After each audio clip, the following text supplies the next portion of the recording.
right before this last presidential election, I mean, we had our first of our election analysis, so forth, so that Pastor George and Terry and you and me and several of us did. And I heard the word of the Lord say, you're going to like the way this election turns out.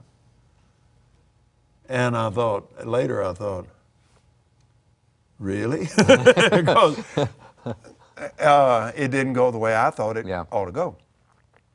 Now, I've watched it now over these months since that election. And here's what and I'm inquiring of the Lord. Just recently, I said, Lord, I realize what's happening, but how do I tell somebody else what's going on? That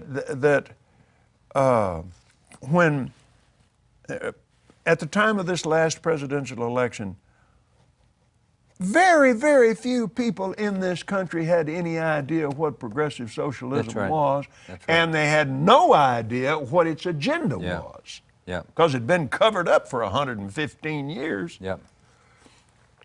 And here's what I heard the Lord say. He said, without a proper diagnosis, it's very difficult to treat and receive healing from a sickness or disease. Now, he's talking in the natural realm. For a doctor, we'll say, to treat a disease, and he don't know what it is, it's difficult. He's in the dark. He doesn't know which way to go. And what God has done, the body of Christ didn't do its part. And so we didn't have much of a choice.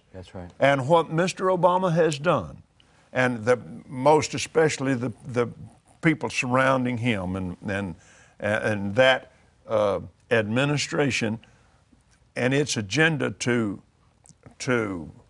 push progressive socialism with everything you've got, and they announced that. I'm not accusing them of something. They announced that when they first came in there, that's what they were going to do. So now we've been able to get a diagnosis of what progressive socialism is and how it doesn't work. Now we identify it a lot easier. I know what that is. Now we know, and now we know why we don't want it. That's right.